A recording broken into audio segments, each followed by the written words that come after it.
నమస్తే, welcome to doctors health time. ఈరోజు మనం ముఖ్యంగా హిప్ రీప్లేస్మెంట్, రీసెంట్గా కేసీఆర్ గారికి జరిగిన హిప్ రీప్లేస్మెంట్ చాలా అలజడి సృష్టించింది. ఆ హిప్ రీప్లేస్మెంట్ అనేది ఉత్తి నాటకమని, ఆ హిప్ అంటే అది ఒకసారి జరిగిన తర్వాత చాలా రోజులు పడుతుంది, కానీ నెక్స్ట్ డేనే ఆయన నడిచేశారు. ఇది అంత సాధ్యమైనది కాదు అని చెప్పి చాలామందికి అపోహలు ఉన్నాయి. అసలు ఈ హిప్ రీప్లేస్మెంట్ ఎలా చేస్తారు, అలాగే ఈ రీప్లేస్మెంట్ చేసిన తర్వాత ఎన్ని రోజుల్లో తిరిగి నడవగలిగే స్థితులు ఉంటాయి, ఇలాంటివన్నీ డీటెయిల్గా మనకు చెప్పడానికి మనతో పాటు ఉన్నారు doctor Manoj Kumar, orthopaedic and robotic surgery expert. ఆయన అడిగి డీటెయిల్గా తెలుసుకుందాం. నమస్తే డాక్టర్. నమస్తే అండి. డాక్టర్ గారు, రీసెంట్గా కేసీఆర్ గారికి ఆపరేషన్ జరిగింది, హిప్ రీప్లేస్మెంట్ ఆపరేషన్.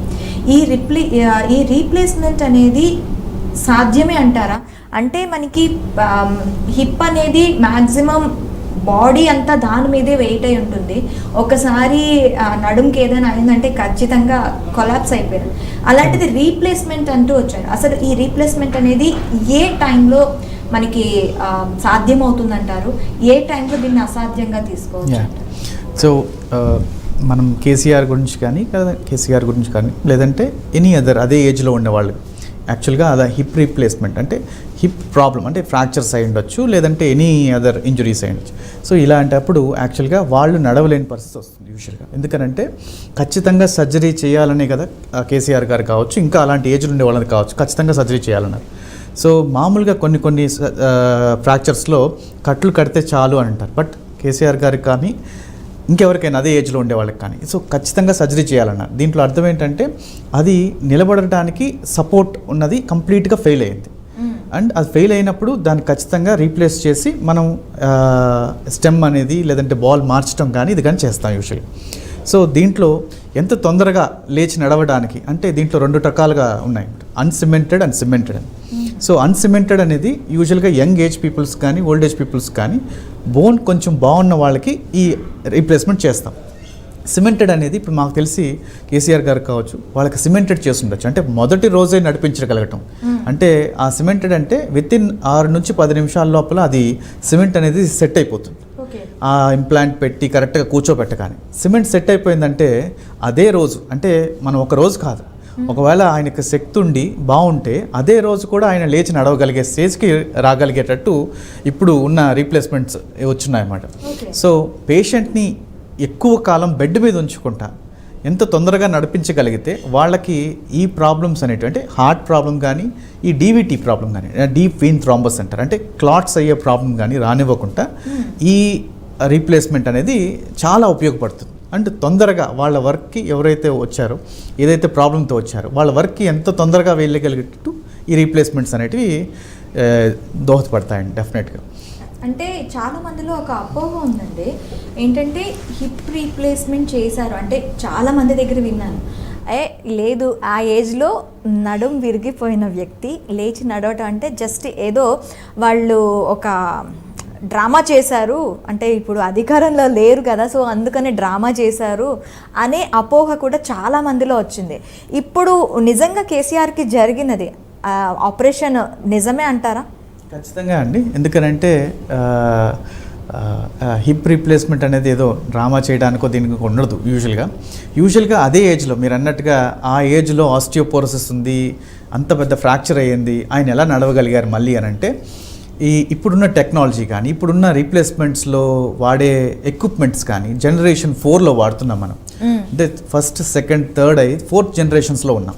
ఈ 4th జనరేషన్ ఆఫ్ ఇంప్లాంట్స్లో ఎలా ఉన్నాయంటే ఎంత తొందరగా రికవర్ చేయగలం, ఎంత తొందరగా దాన్ని కూర్చోపెట్టగలం, కరెక్ట్గా దాన్ని పట్టుకునేటట్టు చేయగలం అనే టెక్నాలజీ అనేది పెరిగిందండి. ఈ టెక్నాలజీ పెరిగిన తర్వాత యూజువల్గా ఆస్టియోపోరోసిస్ బోన్స్లో కూడా అంటే ఇంతకుముందు ఎముక విరిగి లేదా ఎముక విరిగే స్టేజ్లో ఉన్న ఏ పేషెంట్స్ అయినా కూడా దీనికి మేమేం చేస్తామంటే తొందరగా నడవటానికి వాళ్ళకి ఆ ఇంప్లాంట్ పెట్టడం కానీ ఆ ఇంప్లాంట్ పెట్టిన తర్వాత కరెక్ట్గా కూర్చోవటం కానీ దాన్ని స్నగ్ ఫిట్ అంటాం. ఆ స్నగ్ ఫిట్లో కరెక్ట్గా కూర్చోగలిగితే ఆస్టియోపోరోసిస్ ఉన్నా కూడా అంటే ఎముక వీక్నెస్ ఉన్నా ఎముక గుల్లబారిపోయినా కూడా అలాంటి వాళ్ళని కూడా కొంత తొందరగా నడిపించడం అనేది జరుగుతుంది సిమెంట్. బట్ యూజువల్గా ఏంటంటే సిమెంట్స్లో కొన్ని ప్రాబ్లమ్స్ ఉన్నాయి. యూజువల్గా ఈ సిమెంట్స్ పెట్టే దాంట్లో ఏంటంటే హైపోటెన్షన్, బాడీ వీక్నెస్ కావటం కానీ లేదంటే బీపీ ఒక్కసారిగా డౌన్ అయిపోవటం కానీ ఇలాంటి జరిగినప్పుడు డెత్స్ అయినది కూడా చాలా ఎక్కువ ఛాన్సెస్ ఉంటాయి అంతే సిమెంట్ పెట్టేటప్పుడు. ఎందుకంటే ఎంత తొందరగా నడవగలుగుతామో అంతే రిస్క్లు కూడా ఉంటాయి, యూజువల్గా రిస్క్స్ కూడా ఉంటాయి. But not for every patients. దానికి తగ్గట్టుగా అనస్థీషియా డాక్టర్స్ కానీ లేదంటే చుట్టూ ఉన్న ఆర్థోపెడిక్ డాక్టర్స్ కానీ దానికి తగ్గట్టుగా ప్లాన్ చేసి దాన్ని ఎగ్జిక్యూట్ చేయగలుగుతారు. ఇప్పుడు కేసీఆర్ గారికి చేసిన దాంట్లో రిస్క్ ఫ్యాక్టర్ ఎంతవరకు ఉందంటారు? యూజువల్గా ఆయన్ని ఎంత తొందరగా నడిపించగలిగారు అంటే ఆయన ఎక్కువ రోజులు పడుకొనే ఉంటే, అంటే బెడ్ మీద పడుకొని కానీ ఉంటే ఇది రిస్క్ ఫ్యాక్టర్ ఎక్కువ అయింది. అంటే డీప్ వీన్ థ్రోంబోసిస్ అంటే లోపల ఉన్న మన రక్తనాళాల లోపల క్లాట్స్ ఏర్పడి ఇదే క్లాట్స్ మళ్ళీ మన గుండె దాకా వెళ్ళటం, అంటే మన గుండె లోపల దాకా వెళ్ళటం, ఇది అక్కడ ఆగినప్పుడు ఈ ఛాన్సెస్ హార్ట్ అటాక్స్ కానీ ఈ ఛాన్సెస్ కానీ ఎక్కువ ఉండేవి. కానీ ఆయన్ని ఒక్కరోజు నిన్న పడగానే ఈరోజు సర్జరీ చేసి రేపు నడిపించగలిగారు. సో ఆయనకి డిబిటీ ఛాన్సెస్ అంటే రిస్క్ ఛాన్సెస్ అనేటివి చాలా తక్కువగా చేయడం జరిగింది doctors. So that is the technology doctors has been utilised now. కాబట్టే ఎంత టెక్నాలజీ ఎంత ఉందో దాని ఇంప్లాంట్స్ కాస్ట్లీ కూడా అంతే ఇదిగా ఉంటుంది, ప్లస్ దాని యొక్క అవుట్కమ్ కూడా అంతే ఫాస్ట్గా రావడానికి ఉంటుంది. ఓకే, ఇప్పుడు జస్ట్ మనం ఆ హిప్ రీప్లేస్మెంట్ అనేది ఎలా చేస్తారో ఒకసారి తెలుసుకుందాం. సో మామూలుగా మీకు ఒక మోడల్స్లో చూపించడానికి, సో మీరు ఈ మోడల్ చూడొచ్చు యాక్చువల్గా. సో దీన్ని మన పెల్విస్ భాగంలో ఒక హాఫ్ అంటే ఒక లెఫ్ట్ హాఫ్ ఇదైన పెల్విస్ భాగం ఎలా ఉంటుందని చూపించాను ఇప్పుడు మీకు. సో దీంట్లో ఇది తుంటి బాల్ భాగం అంటారు, దీన్ని ఇది నెక్ భాగం అంటారు, దీన్ని స్టెమ్ అంటారు దీన్ని యాక్చువల్గా. ఇది అంటే ఫీమర్ భాగం అంటారు. సో ఈ పెల్విస్ భాగాన్ని ఈ ఫీమర్ భాగం కరెక్ట్గా మోయగలిగితే మనం నడవగలుగుతున్నాం ప్రతిసారి. సో అదే ఇది కానీ కరెక్ట్గా ఇక్కడ అంటే కేసీఆర్ గారు కావచ్చు ఇంకెవరికైనా కావచ్చు, యూజువల్గా 80% ఆఫ్ ఏజ్డ్ పీపుల్కి ఇలా విరిగిపోవడం జరుగుతుంది. అంటే ఇక్కడ విరిగిపోవడం అనేది జరుగుతూ ఉంటుంది. ఇది ఎప్పుడైతే జరుగుతుందో ఇక్కడ స్టేబుల్ ఉండదు, సో దట్ ఆయనకి హిప్ ఇది కానీ ఉండదు అన్నమాట. సో అలాగే ఇది రీప్లేస్ చేయబడిన ఒక ఇంప్లాంట్ అండి. ఈ రీప్లేస్ చేయబడిన ఇంప్లాంట్స్లో ఎలా ఉంటుందంటే ఈ స్టెమ్ అంటే మాకు లోపల ఉన్న బాల్ని తీసేసి ఈ స్టెమ్ అనేది ప్లస్ అడ్జస్టబుల్ బాల్స్ అనేటివి, అంటే దీంట్లో కూడా చాలా ఉంటాయి. అంటే ఒకరు పొట్టిగా ఉండొచ్చు, ఒకరు పొడవుగా ఉండొచ్చు. దీన్ని కూడా ఏంటంటే ఈ స్టెమ్స్ని అడ్జస్ట్ చేసుకోవచ్చు. హెడ్ అంటే మన బాల్ అంటే ఏదైతే బాల్ మన లోపల తిరుగుతుందో దాన్ని అడ్జస్ట్ చేసుకోవచ్చు. సో దీంట్లో ఉన్న నెక్ సైజ్ అంటే మనకి కొంతమందికి చిన్న నెక్ ఉండొచ్చు. నెక్ అంటే ఈ హెడ్కి ఈ తుంటి భాగానికి మధ్యలో ఉన్న భాగం అనమాట. ఈ స్పేస్ కూడా చాలా ఇంపార్టెంట్. ఇది స్పేస్ కానీ కరెక్ట్గా లేకపోతే కూడా లూజన్ అవుతుంది, తొందరగా వాళ్ళు మళ్ళీ ప్రాబ్లం ఫేస్ చేసే ఉంటుంది. సో ఈ సైజెస్ని కూడా మనం అడ్జస్ట్ చేసుకొని దీన్ని కరెక్ట్గా ఇక్కడ కూర్చోబెట్టగలిగితే, సో యూజువల్గా కేసీఆర్ గారు కావచ్చు లేదన్నా, సో ఈ ఏజ్లో ఉండేవాళ్ళు. ఇప్పుడు కేసీఆర్ గారికి జరిగిన రీప్లేస్మెంట్కి సంబంధించి కానీ ఆయనకి ఏ భాగంలో ఇప్పుడు మీరు మొత్తం సెట్ అంతా చూపిస్తున్నారు, ఆయనకి విరిగిన భాగం ఏదంటారు? ఇది అండి ఇప్పుడు మనం చూస్తున్న స్టెమ్ భాగంలో ఇక్కడ విరిగింది యాక్చువల్లీ. అంటే మనం ఇప్పుడు చూస్తే ఈ హిప్ భాగంలో ఈ భాగంలో అంటే ఈ మధ్యలో ఉన్న భాగంలో విరిగింది. సో దట్ దీనికి రావాల్సిన సర్క్యులేషన్ రాకపోవటం వల్ల దీన్ని ఆ భాగంలో ఉన్న హెడ్ తీసి దీని అంటే ఆర్టిఫిషియల్ ఇంప్లాంట్ని సీట్ చేయడం జరుగుతుంది. సో ఈ భాగంలో కానీ ఆస్టియోపోరోసిస్ అంటే మీరు చూస్తే ఈ ఎముక భాగంలో కానీ గ్రిప్ లేకపోతే, ఇది కూర్చునే గ్రిప్ లేకపోతే, అంటే ఇప్పుడు చూసారు కదా ఎంత లూజ్గా వెళ్తుందో అలా టైట్గా కూర్చోవాలి. అంటే ఇక్కడ కూర్చున్న తర్వాత ఇంకా కదలకూడదు, ఇంకా దాని మీద బరువు మోసే విధంగా దాన్ని తయారవుతుంది. సో ఒకవేళ ఇది అన్సిమెంటెడ్ అంటారు, అన్సిమెంటెడ్ దాంట్లో కూర్చోగలిగితే టైట్గా, సో అన్సిమెంటెడ్ చేస్తాం. ఒకవేళ కూర్చోవట్లేదు, ఉన్న సైజెస్ అన్నీ అయిపోయిన తర్వాత నెక్స్ట్ సైజ్ ఇంక వెళ్ళలేని పరిస్థితుల్లో ఏం చేస్తాం అంటే దీన్ని సిమెంట్తో వేసి దీన్ని ఫిక్స్ చేస్తాం. సిమెంట్ అండ్ బోన్ కోరిలేషన్స్తో ఇది కరెక్ట్గా కూర్చొని కదలకుండా తయారవుతుంది.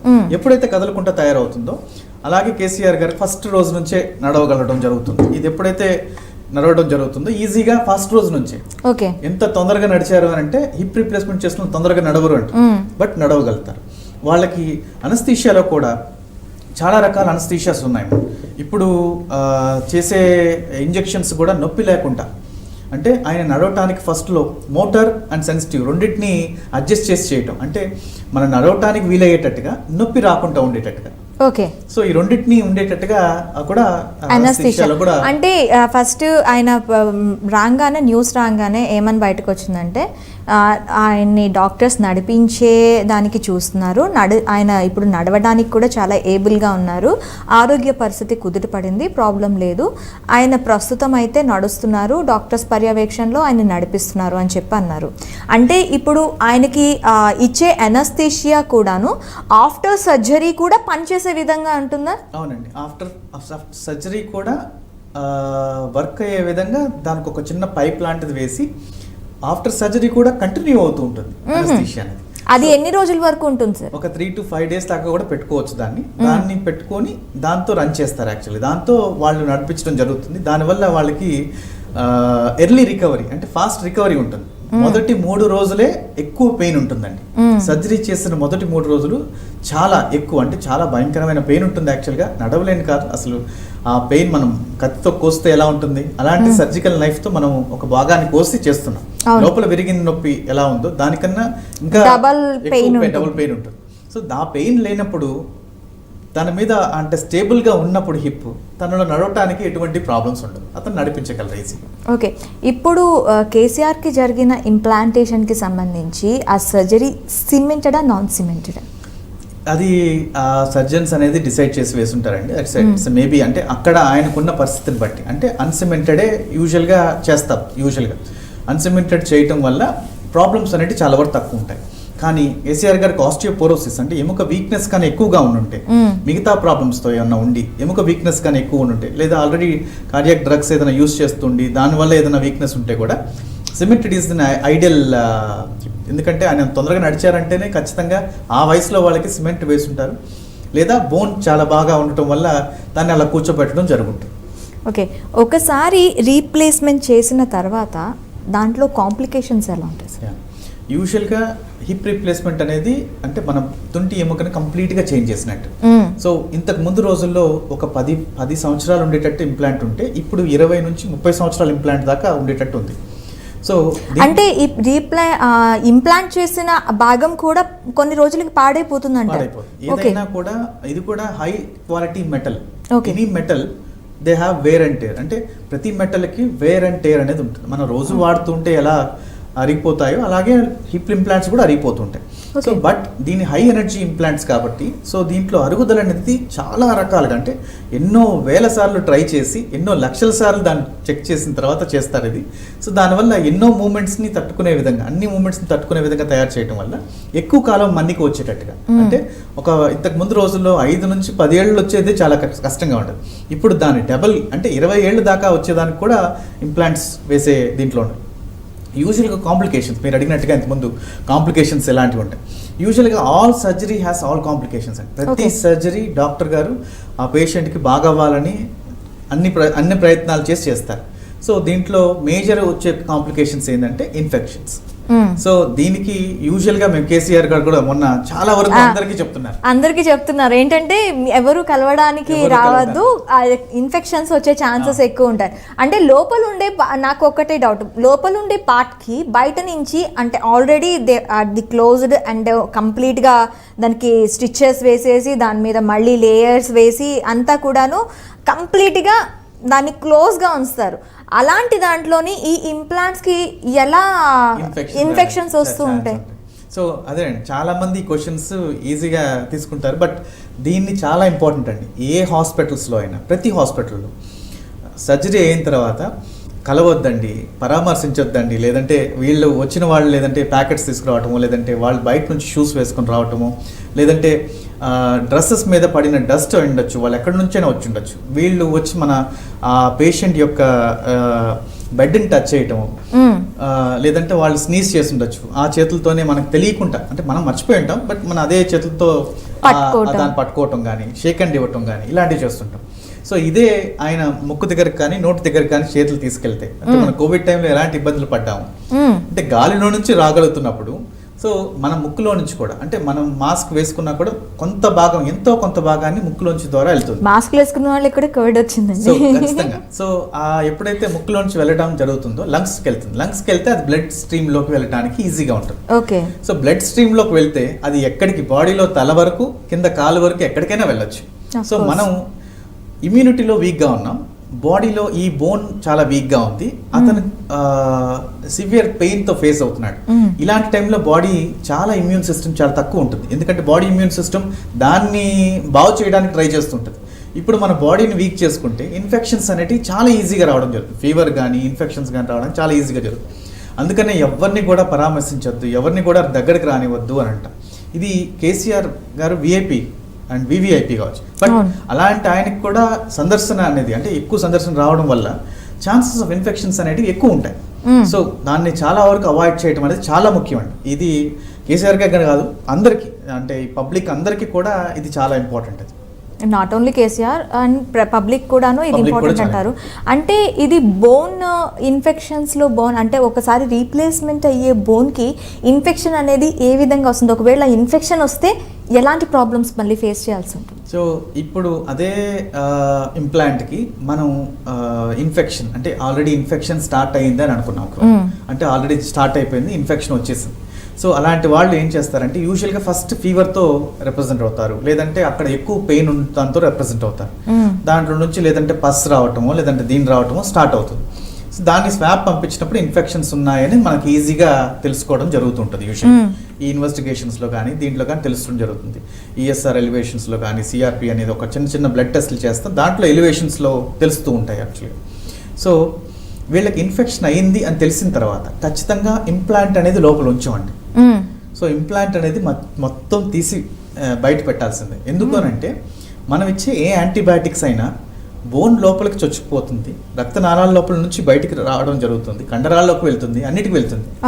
కానీ ఈ రక్త సరఫరా ఇంప్లాంట్కి లేదండి, ఉండదు కదా. సో దానికి వెళ్ళదు, దాని చుట్టూ ఉన్న దానికి లేయర్కి ఉండదు. సో ఇన్ఫెక్షన్ అనేది దానికి అతుక్కొని ఉంటే అంటే ఒక క్రిమి ఏదైతే క్రిమి అంటే మన బ్యాక్టీరియా కావచ్చు వైరస్ ఏదైతే దాన్ని అతుక్కొని ఉందో ఇంప్లాంట్ని అతుక్కొని ఉందో అది ఖచ్చితంగా మళ్ళీ రీగ్రోత్ అవుతూ ఉంటుంది, మళ్ళీ దాని మీద ఎఫెక్ట్ అంటే బోన్ మీద ఎఫెక్ట్ తీసి చూపిస్తూనే ఉంటుంది. ఓకే, అంటే ఇప్పుడు మనం ఆ ఇన్ఫెక్షన్కి ఇచ్చే మెడిసిన్ ఏదైతే ఉందో ఆ ఇంప్లాంట్ మీద ఎఫెక్ట్ చూపించదు. సో అది అనేది ఇంకా గ్రో అయ్యి ప్లస్ మొత్తం బోన్ మీద మొత్తం బాడీ మీద మళ్ళీ ఎఫెక్ట్ చూపిస్తుంది. బోన్ తినటం జరుగుతుంది, బట్ బాడీ మీద కూడా ఎఫెక్ట్ చూపిస్తుంది. ఓకే, సో చూపించిన తర్వాత ఈ ఇంప్లాంట్ అనేది లూజ్ అయిపోతూ ఉంటుంది, అంటే చుట్టూ ఉన్న బోన్ ని కూడా తినేస్తూ ఉంటుంది. తినేస్తున్నప్పుడు ఈ ఇంప్లాంట్ ఏదైతే చెప్పాను నేను అది ఇంకా లూజ్ అయిపోతుంది. ఇంకా లూజ్ అయినప్పుడు ఏమవుతుంది, స్టెబిలిటీ అనేది పోతుంది. సో ఎప్పుడైతే స్టెబిలిటీ అనేది ఉండదో then he can't able to walk and he can't able to stand.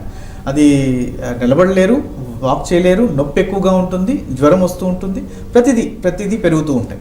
So ఇలాంటి జాగ్రత్తలు అంటే ఎవరిని కూడా రానివ్వకుండా చేయటం, మాస్క్ అనేది కంపల్సరీ వేసుకొని ఉండటం, ఒకవేళ విజిటర్స్ ఉంటే కూడా మాస్క్ అనేది కంపల్సరీ వేసుకుంటే కనీసం 99% అయినా కాకపోతే 80% మనం స్టాప్ చేయడం జరుగుతుంది. స్టాప్ చేయడం వల్ల ఒక 20% మనం కాపాడుకున్న వాళ్ళం అయినా అవుతాం. సో ఎక్కడి నుంచి ఇన్ఫెక్షన్ వస్తుందని తెలియనప్పుడు ప్రతి సర్ఫేసెస్లో దుమ్ము పడినప్పుడు ఆయన దాన్ని తీసుకుని దాన్ని నోటి దగ్గరకో ముక్కు దగ్గరకో తీసుకెళ్ళినప్పుడు లేదా మామూలు గాలిలో కూడా తలుపు ఓపెన్ చేయటం క్లోజ్ చేయటంలో కూడా గాలి అంటే ఎయిర్ ఎక్స్చేంజెస్ జరుగుతూ ఉంటాయి. అందుకనే మేము ఇప్పుడు లామినార్ ఫ్లో ఓటీస్లో చేస్తుంటాం సర్జరీస్. లామినార్ ఫ్లో ఓటీస్ అంటే ఏంటంటే ఏసీ అనేది మామూలుగా బయట నుంచి తీసుకొచ్చి గాలి మనకి ఇవ్వటం ఏసీలో జరుగుతుంది. లామినార్ ఫ్లో ఓటీస్లో ఎలా జరుగుతుందంటే ఏసీ నుంచి వచ్చిన గాలి ఒక ఫిల్టర్లోకి ఫిల్టర్ చేసి తీసుకుని వస్తుంది. అంటే మీరు మామూలుగా వచ్చే ఒక 100 కిలోమీటర్ స్పీడ్ విండ్ అని 200 కిలోమీటర్ స్పీడ్ విండ్ అంటాం, అలా ఒక 10 కిలోమీటర్ స్పీడ్ విండ్తో ఒక ఏసీ గాలి వస్తుంది అనుకున్నాం. సో దీన్ని డబల్ అంటే 20 కిలోమీటర్ స్పీడ్ చేసి దీన్ని ఫిల్టర్ చేసి కిందకు వదులుతారు. సో ఓటీస్లో కూడా అలా ఉంటాయి కాబట్టి ఫిల్టర్ చాలా ఎక్కువ ఉంటుంది కాబట్టి ఈ చిన్న చిన్న పార్టికల్స్ని కూడా ఫిల్టర్ చేసి వస్తుంది. సో ఆపరేషన్ థియేటర్స్లో అంత క్వాలిటీ ఉండటం వల్ల ఇన్ఫెక్షన్ కంట్రోల్కి చాలా వరకు ఈ జాగ్రత్తలన్నీ చేస్తారు. వన్స్ ఇట్ ఈస్ ఇన్ఫెక్టెడ్ అంటే మనం తీసుకుని మన జాగ్రత్తలు తీసుకుంటూ వచ్చే ఇన్ఫెక్షన్కి ఖచ్చితంగా మనం దాన్ని బాధ్యులు కావాల్సిందే. ఓకే, అయితే ఇప్పుడు ఈ రీప్లేస్మెంట్ చేసిన ఇది ఉంటుంది కదా బోన్ ఏదైతే ఉంటుందో, అంటే నేను విన్నా ఒకసారి మన బాడీలో ఏదైనా బోన్ కానీ విరిగినా చేసినా అది మళ్ళీ దానికదే అది మళ్ళీ పెరుగుతూ వస్తుంది. కాబట్టి కొన్నిసార్లు ఆ బోన్ అనేది తీసేస్తూ ఉంటారు. ఆ ప్లేట్స్ ఏవైతే ఉన్నాయో ప్లేట్స్ పెడతారు, ఆ ప్లేట్స్ అనేవి తీసేస్తూ ఉంటారు. ఇప్పుడు కేసీఆర్ గారికి సంబంధించి ఏదైతే రీప్లేస్మెంట్ జరిగిందో ఆ రీప్లేస్మెంట్కి సంబంధించి అది తీయటమా లేకపోతే అది ఫిక్స్డ్ అంటారు? యా, సో ఇప్పుడు మన చాలా జనరల్గా ఈ క్వశ్చన్స్ అనేది చాలామంది అడుగుతుంటారండి యాక్చువల్గా. అండ్ ఈ యొక్క క్వశ్చన్ ఉంది, ఒక ఇంప్లాంట్ వేసిన తర్వాత అది తీసేయాలా తీయకూడదా అనేది. సో 99% అన్ని ఇంప్లాంట్స్ తీసేస్తామండి. 1% ఏంటి అని అంటే మోకాలు మార్పిడి, అంటే మోకాలు ఉన్నది మార్పిడి చేస్తాం, దాని మోకాలు మళ్ళీ తీసేయలేం కదా. హిప్ రీప్లేస్మెంట్ అంటాం, అంటే హిప్ని రీప్లేస్ చేసాం. సో అలాంటి రీప్లేస్మెంట్స్ ఏవైతే ఉంటాయి ఇంప్లాంట్స్ అన్ని ఏవి తీయరండి. అంటే మన భాగాన్ని రీప్లేస్ చేయటం, అంటే వేరే భాగంతో రీప్లేస్ చేయటం, అలాంటివి మాత్రం ఇంప్లాంట్స్ తీయరు. అంటే కేసీఆర్ గారు చేసిన హిప్ ఇంప్లాంట్స్ కానీ, నీ ఇంప్లాంట్స్ కానీ, షోల్డర్ రీప్లేస్మెంట్స్ కానీ తీయరండి. అవి అలాగే ఉంటాయి. ఇన్ కేస్ ఆఫ్ ఇన్ఫెక్షన్స్లో దాన్ని తీసి మార్చుకొని మళ్ళీ వేరేది పెట్టడం జరుగుతుంది. అదే నార్మల్ ఫ్రాక్చర్స్లో, అంటే చేతి భాగంలో 2 ఎముకలు ఉంటాయి, ఇక్కడ అయిన ఫ్రాక్చర్స్ కానీ, లేదంటే తొడక అయిన ఫ్రాక్చర్స్ కానీ, కాలి భాగంలో అయిన ఫ్రాక్చర్స్ కానీ, లేదంటే హ్యూమరస్ అంటే ఈ భాగంలో అయిన ఫ్రాక్చర్స్, షోల్డర్ భాగంలో అయిన ఫ్రాక్చర్స్ అని కానీ దీనికి ప్లేట్స్ అనేది పెడతాం. అంటే జాయింట్స్లో అయ్యే వాటికి మాత్రం రీప్లేస్మెంట్ చేసిన వాటిని తీయరు. రెగ్యులర్గా ఏవైతే బోన్స్, స్ట్రైట్ బోన్స్ ఉంటాయి వీటికైతే అట్లానే ఉంచేస్తారంటారు, అంతేనా? జాయింట్స్ ఉండే వాటికి తీయరు, అలాగే ఉంచుతారు. ఓకే. మీరు మిగతా చోట అయినా కూడా జాయింట్స్ దగ్గర అయినా ప్లేట్స్ పెట్టుంటే, ఒకవేళ ప్లేట్స్ కానీ నెయిల్స్ కానీ, అంటే రాడ్స్ అనేవి ఉంటాయి, నెయిల్స్ అనేది రాడ్స్ అంటాం మనం వాడుక భాషలో. ప్లేట్స్ అనేటివి ఒక భాగం సర్ఫేస్, అంటే ఒక భాగానికి ఉంచటం అనమాట. 2 భాగాలు విరిగిపోయిన భాగాలని దగ్గర చేర్చి ఉంచటం ప్లేట్ అనేది. సో ఇలాంటి ప్లేట్స్ అనేటివి ఎందుకు వేశారు? ఒక ఫ్రాక్చర్ అయ్యింది కాబట్టి. సో ఆ రెండింటిని దగ్గర ఉంచడానికి, అంటే ఇప్పుడు ఈ 2 భాగాల్లో ఫ్రాక్చర్ అయ్యింది, ఈ 2 భాగాల నుంచి ఎక్కడికో వెళ్ళింది, దాన్ని తీసుకొచ్చి 100% కాంటాక్ట్ ఏరియాని క్రియేట్ చేసి మళ్ళీ అదే అనాటమీ భాగంలోకి పెట్టి ఉంచడం. ఒకవేళ ఇది పెట్టుంచడానికి ఆ ప్లేట్ వేశారు, ఖచ్చితంగా ఇది యునైట్ అయిపోయింది. 1 సంవత్సరం తర్వాత, 2 సంవత్సరాల తర్వాత ఆ బోన్ యునైట్ అయిపోయింది. సో ఈ ప్లేట్ యొక్క పనితనం ఏముంటుంది ఇక్కడ 2 ఇయర్స్ తర్వాత? ఏమీ ఉండదు. అప్పుడు సార్ అప్పుడు ఏమి లేనప్పుడు దాన్ని ఎందుకు తీయాలి? ఎక్స్ట్రా సపోర్ట్ కదా, చాలా మంది అడుగుతుంటారు. ఎక్స్ట్రా సపోర్ట్, నాకు ఎక్స్ట్రా రాడ్ ఉంది నాకు చేతిలో, నేను ఇప్పుడు ఎవరినైనా చేయొచ్చు అని. సో ఇది ఎక్స్ట్రా సపోర్ట్ కాదండి. ఇప్పుడు మీకు తగిలే భాగం, అంటే మీరు ఇదే రాడ్ అనుకున్నాం ఒకవేళ, సో ఇదే రాడ్లో ఇక్కడ నేను వైబ్రేట్ చేశాను, అంటే ఈ వైబ్రేషన్ ఇక్కడ దీని మొత్తానికి పాస్ అయింది. ఈ వైబ్రేషన్ ఎట్లా ఇక్కడ దాకా పాస్ అయిందో అలాగా మనకి ఎక్కడైనా చిన్నగా తగిలినా కూడా ప్లేట్ మొత్తం వైబ్రేట్ అవుతుంది జరుగుతుంది. ప్రతి స్క్రూ సైడ్ ఎక్కడైతే స్క్రూస్ వేస్తున్నారు ప్రతి స్క్రూ సైడ్ వైబ్రేట్ అయ్యి చాలా పెద్ద ఫ్రాక్చర్ అవ్వడం జరుగుతుంది. సో కాబట్టి 2 ఏళ్ల తర్వాత ఖచ్చితంగా 1.5 year to 2 years లోపల యూజువల్గా ప్లేట్స్ కానీ రాడ్స్ కానీ వేసిన వాళ్ళు ఖచ్చితంగా తీయించుకోవాలి. ఓకే. ఎందుకు అని అంటే ఎముక ఆల్రెడీ మనకి ఫిక్స్ అయిపోయింది, తీసేసుకోవడం వల్ల మనకి ఒకవేళ ఇలా నేను మామూలు ఓపీడీస్లో మేము చాలామంది చూసాం. యాక్చువల్లీ ఒకసారి ప్లేట్ వేశారు, 2 ఏళ్ళు 3 ఏళ్ళు అలాగే 5 ఏళ్ళ తర్వాత మళ్ళీ పడ్డారు. వాళ్ళు పడిన తర్వాత చాలా పెద్ద ఫ్రాక్చర్ అయింది. ఈసారి చాలా పెద్ద ప్లేట్ వేయాల్సి వస్తుంది. కొంతమందికి ఆ పెద్ద ప్లేట్స్ లేని దాంట్లో వేయలేని పరిస్థితి, అలాగే కట్టు వేసి ఉంచాల్సి వస్తుంది. ప్లేట్ తీసేశారు, తీసేసిన తర్వాత మళ్ళీ ఫ్రాక్చర్ అయ్యింది. వాళ్ళకి ఎలాంటివంటే ఈసారి అయితే మళ్ళీ ఇంకొక చోటనో ఇంకొక దగ్గర ఫ్రాక్చర్ అయ్యి ఉంటుంది, అంతేకాని పెద్ద ఫ్రాక్చర్స్ అవ్వవు. మళ్ళీ సేమ్ ప్లేట్తో ఫిక్స్ చేసుకోవచ్చు. ఓకే. సో అదే ప్లేట్ ఉండి ఫ్రాక్చర్ అయితే ఈసారి ఆ ప్లేట్ తీయటం కష్టం, ప్లస్ ఇంకో ప్లేట్ పెద్ద ప్లేట్ వేయటం కూడా చాలా కష్టం అవుతుంది. సో అందుకోసం అనేసి ఎప్పుడైనా కూడా ఇంప్లాంట్స్ అనేటివి కొన్ని రీప్లేస్మెంట్స్ అనేటివి ఉండాలి. ఖచ్చితంగా ఫ్రాక్చర్స్కి ఇంప్లాంట్స్ ఏవైతే వేశారో అవి మాత్రం ఖచ్చితంగా ఏ సందర్భాల్లో ఇవి తీయాల్సిన అవసరం లేకుండా ఉంటుందంటారు? అదే హిప్ రీప్లేస్మెంట్స్లో చేసిన ఇంప్లాంట్స్ మాత్రమే తీయకూడదు, అన్నింటిలోనూ తీయాల్సిందే. ఇప్పుడు క్లావికల్, మనం బ్యూటీ బోన్ అంటాం ఇక్కడ, క్లావికల్ అనేది షోల్డర్స్లో, ఇది ఫ్రాక్చర్ అయ్యింది. చాలామందికి అలాగే కొంత భాగం దగ్గరకు ఉంటే కూడా యునైట్ అయిపోతుంది. అంటే చిన్న వయసులో ఉండే వాళ్ళకి ఫ్రాక్చర్ అయితే వాళ్ళకి మళ్ళీ యునైట్ అయిపోయి వాళ్ళు 20 ఏళ్ళకు వచ్చేటప్పటికి ఆ బోన్ కనపడకుండా ఉండేటట్టు, అంటే ఎక్కడ యునైట్ అయిందో కూడా తెలియనట్టుగా రీమోడలింగ్ అయిపోతుంది. అదే కొంత 25 ఏళ్ళ తర్వాత అబ్నార్మల్ యునైటెడ్ అంటే దాన్ని మాల్ యునైటెడ్, అంటే మామూలుగా ఇలా యునైట్ అవ్వాల్సింది పక్కకి యునైట్ అవటం. ఇలాంటి యునైట్ అయినప్పుడు వీళ్ళకి ఖచ్చితంగా అబ్నార్మల్గా బయట ఎవరన్నా షర్ట్ తీసినప్పుడు కానీ క్లియర్గా కనపడుతూ ఉంటుంది ఆ అబ్నార్మల్ థింగ్స్ అని. సో దానికోసం అని ఫ్రాక్చర్ అయినప్పుడు కరెక్ట్గా ప్లేస్లో ఉంచడానికి ప్లేట్స్ ఉపయోగపడతాయి. ఎప్పుడైతే ఫ్రాక్చర్ యూనిట్ అయిపోయిందో దాన్ని ఖచ్చితంగా తీసేసుకోవాలి. అది 100%. అదర్వైజ్ మళ్ళీ ఇంకెక్కడైనా చిన్న ఫ్రాక్చర్ అయితే అది చిన్నది మాత్రం అయి ఉండదు. ఓకే, అది డెఫినెట్గా that's an peri prosthetic fractures అంటారు, పెరీ ఇంప్లాంట్ చుట్టూ ఉన్న ఫ్రాక్చర్స్ అంటారు. దాని ఎక్కువ ఇంపాక్ట్ మొత్తం వైబ్రేషన్కి ఇస్తుంది. ఒక భాగంలో జరిగే 10% వైబ్రేషన్ కూడా ప్రతి 10% అంటే 100% వైబ్రేషన్ జరిగి ఉంటుంది అన్ని చోట్లకి, బోన్స్కి.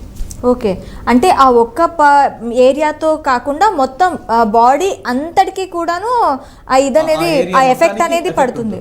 ఓకే, ఇప్పుడు రీప్లేస్మెంట్ అయిన తర్వాత నెక్స్ట్ డేనే ఆయన నడవటం జరిగింది. ఈ నడవటాన్ని కూడా చాలామంది అసలు ఏం కాలేదు, ఆయన జస్ట్ అదంతా డ్రామాకి సింపతి గెయిన్ కోసం మాత్రమే ఆయనకి రీప్లేస్మెంట్ ఆపరేషన్ జరిగిందని చెప్పారు ఆయనకి అని చెప్పారు. సో ఈ రీప్లేస్మెంట్ అయిన తర్వాత ఎన్ని రోజుల్లో నడిచే అవకాశాలు ఉంటాయి? యూజువల్గా ఒకవేళ అన్సిమెంటెడ్ ప్రాసెస్ కానీ వేసి ఉంటే, అంటే మిగతా వాళ్ళకి కానీ ఎవరికైనా, అలా కేసీఆర్ గారు కావచ్చు లేదంటే మిగతా వాళ్ళకి కూడా ఎవరైనా ఆ వయసులో ఉండే వాళ్ళకి, సో యూజువల్గా ఏంటంటే మొదటి రోజు నడిపించడం డీవీటీ రాకుండా ఉండటానికి మాత్రం చేసిన ప్రయత్నం మాత్రమే. ఓకే, కానీ కుట్లు అనేటివి ఉంటాయి యాక్చువల్గా, కట్ చేసి కుట్లు వేస్తుంటారు. సో దానికి ఖచ్చితంగా కదలకుండా ఉండటం అనేది జాయింట్ దగ్గర, అది కూడా. సో జాయింట్ దగ్గర మూమెంట్స్ ఉంటాయి, ఆ మూమెంట్స్ ఎక్కువ కదలకుండా ఉండటం అనేది చేయాలి ఖచ్చితంగా. ఆ మూమెంట్ చేస్తుంటే కుట్లు కూడా కొంత భాగం మూమెంట్ అవటం, హీల్ అవ్వకపోవటం, ఆ హీల్ అవ్వ నుంచి మళ్ళీ బ్లీడింగ్ అనేది ఎక్కువగా బయటికి రావడం జరుగుతుంది, అది రక్తం ఎక్కువగా పోవడం జరుగుతుంది. సో ఆ వయసులో రక్తం పోవటం కానీ బ్లీడింగ్ ఎక్కువ కానీ చేయకపోవటం. సో యూజువల్గా ఏంటంటే వాళ్ళని కొంతకాలం కొంత టైం నడిపించినా కూడా ఖచ్చితంగా వాళ్ళని 2 వారాలు 3 వారాల తర్వాత కుట్లు తీసుకోవడం జరుగుతుంది. ఆ టైం నుంచి నడవటం అనేది చాలా వరకు బెస్ట్ టైం. సో 2 వారాల తర్వాత నడిపించడం, అంటే కుట్లు తీసిన తర్వాత నడిపించడం అనేది, సో వాళ్ళకి బ్లీడింగ్ ఛాన్సెస్ తక్కువ ఉంటాం. అంటే ఇప్పుడు ఆయన నడిపించడం కూడాను జస్ట్ ఆయనకి అది సెట్ అయిందా లేదా అనే ప్రాసెస్లోనే డాక్టర్స్ నడిపించారు, అంతేకాని ఇట్స్ నాట్ అది దాన్ని మనం అబ్నార్మల్ థింగ్గా తీసుకోవాల్సిన అవసరం లేదంటారు. అంటే ఈ సెట్ అయితేనే నడిపిస్తారు ఖచ్చితంగా యూజువల్గా. అంటే ఈ ఆపరేషన్ థియేటర్ మధ్యలోనే తెలిసిపోతుంది సెట్ అయిందా లేదా. ఓకే, సో చేస్తున్నప్పుడే వాళ్ళకి 100% నమ్మకం ఉంటేనే నడిపిస్తారు. నమ్మకం లేకపోతే ఖచ్చితంగా వాళ్ళు తొందరగా నడిపించరు. సో నమ్మకం ఎప్పుడు ఉండదు అని అంటే, ఎముక చాలా వీక్గా ఉన్నప్పుడు కానీ, లేదంటే బోన్ ఆస్టియోపోరోసిస్లో ఉన్నప్పుడు కానీ, చాలా పెద్ద ఫ్రాక్చర్ అయ్యి ఇది చాలా కాంప్లికేటెడ్గా థింగ్స్ ఉన్నప్పుడు కానీ, అలాంటప్పుడు ఎప్పుడు కూడా తొందరగా నడిపించకపోవడం ఉంటుంది. కానీ ఈయన ఏజ్లో కానీ, ఈయన వచ్చే ప్రాబ్లమ్స్లో కానీ డీవీటీ వచ్చే ఛాన్సెస్ ఉన్నాయి కాబట్టి ఖచ్చితంగా ముందు నడిపించడం అనేది ముఖ్యం ఆయనకి. ఎందుకంటే ఆ డీవీటీ ఛాన్సెస్ వల్ల ప్రాణానికే ప్రమాదం ఉంటుంది. హార్ట్లో భాగంలో ఈ క్లాట్స్ ఆగటం జరుగుతుంది, దానికోసమని తొందరగా నడిపించడం జరుగుతుంది. ఓకే, అంటే ఇప్పుడు ఆయన కంటిన్యూగా నడిచే అవకాశాలు ఉంటాయంటారా, లేకపోతే ఇప్పుడు మీరు చెప్పినట్టు ఒక 2-3 వీక్స్ తర్వాత ఆయనకి మళ్ళీ నడిపించే ఛాన్సెస్ ఉంటాయంటారా? ఖచ్చితంగా, అంటే యాంటీ ప్లేట్లెట్స్ అంటే యాంటీ క్లాటింగ్ టాబ్లెట్స్ అనేది స్టార్ట్ చేస్తారు కాబట్టి, సో ఎలాగో క్లాట్స్ అవ్వవు కాబట్టి వాళ్ళు పడుకొని ఉన్నా కూడా ప్రాబ్లం లేదు. కానీ ఆయనే లేచి నడుస్తున్నప్పుడు ఈ యాంటీ క్లాటింగ్ టాబ్లెట్స్ అనేటివి, ఇంజెక్షన్స్ అనేటివి తగ్గించుకోవచ్చు మనం. ఊరికే ఓవర్లోడ్ టాబ్లెట్స్ లేకుండా దాన్ని తగ్గించుకోవటానికి ఆయన కొద్దిగా భాగం, అంటే రోజులో ఒక 10 నిమిషాల నుంచి 15 నిమిషాలన్నా కొంత బాత్రూమ్కి వెళ్ళడానికి కానీ దీనికి కానీ నడిచి వెళ్ళేటట్టుగా ఆయన చేసుకోవచ్చు. ఓకే, ఎటువంటి టైమ్స్లో ఈ రీప్లేస్మెంట్ అనేది కష్టమవుతుంది? అంటే చాలా ఈజీ ప్రాసెస్ అని అన్నాం, ఇది కష్టమైన ప్రాసెసే. దానికి పేషెంట్ కూడా సహకరించాలి, పేషెంట్ బాడీ కూడా సహకరించాలి. సో ఏ టైమ్స్లో అంటే ఎలాంటి కాంప్లికేషన్స్ పేషెంట్ బాడీలో ఉంటే ఈ రీప్లేస్మెంట్స్ అనేవి కానీ, ముఖ్యంగా ఈ హిప్ రీప్లేస్మెంట్ చాలా ఇంపార్టెంట్. మనం ముందే మాట్లాడుకున్నాం, హిప్ అనేది బాడీ అంతటి వెయిట్ని అదే బేర్ చేస్తుంది. సో ఆ హిప్ రీప్లేస్మెంట్ అనేది ఎటువంటి సిచ్యువేషన్స్లో పేషెంట్ బాడీ ఎటువంటి సిచ్యువేషన్స్లో ఉంటే సహకరించదు అంటారు? అంటే మనకు తెలుసు యాక్చువల్లీ మీరు అన్నట్టుగా హిప్ అనేది చాలా strongest bone in the body. Hip భాగం అనేది చాలా స్ట్రాంగెస్ట్. అంటే ఎంత స్ట్రాంగెస్ట్ అంటే ఒక మదర్ బర్త్ ఇవ్వాల్సిన వలసిన చోటు, ప్లస్ మనం అందరం నిలబడగలిగే చోటు, మనం నిలబడుతున్నాం అంటే దానికి కారణం అది. సో దాని మీద నడవగలిగే చోటు. సో అలాంటి స్ట్రాంగెస్ట్ బోన్కి ఎప్పుడు మనం ఈ హిప్ రీప్లేస్మెంట్ అనేది కానీ ఏదైనా ప్రాబ్లం వచ్చినప్పుడు ఏం చేయలేని పరిస్థితి వస్తుందంటే, యూజువల్గా కిడ్నీ ప్రాబ్లం ఉన్న వాళ్ళకి మేజర్గా, అంటే 99% వరకు వాళ్ళకున్న కోమార్బిడ్ కండిషన్స్, అంటే సివియర్ డయాబెటీస్ ఉన్నప్పుడు, అంటే డయాబెటీస్ లెవెల్స్ 400, 500, 600 ఉన్నప్పుడు, అన్కంట్రోల్డ్ డయాబెటీస్ ఉన్నప్పుడు, అలాంటప్పుడు చేయటం వల్ల ఇన్ఫెక్షన్ ఛాన్సెస్ ఎక్కువగా ఉన్నాయి అని అనుకున్నప్పుడు వాళ్ళని అవాయిడ్ చేస్తాం. ఒక భాగం కిడ్నీ ఫంక్షన్ ఉంది, ఒక భాగం కిడ్నీ ఫంక్షన్ లేదు, అలాంటప్పుడు కూడా వాళ్ళని రిస్క్ తీసుకోవాలా లేదా అనే డైన్ ఉంటుంది. ఎందుకంటే ఆపరేషన్ చేసే మధ్యలో కూడా వాళ్ళకి ఏదైనా జరగచ్చు. సో అలాంటి టైంలో ఆ డాక్టర్ గారు డెసిషన్ తీసుకుంటారు. దీంట్లో ఎక్కువ భాగం బ్లడ్ పోనంత వరకు తాను చేయొచ్చు.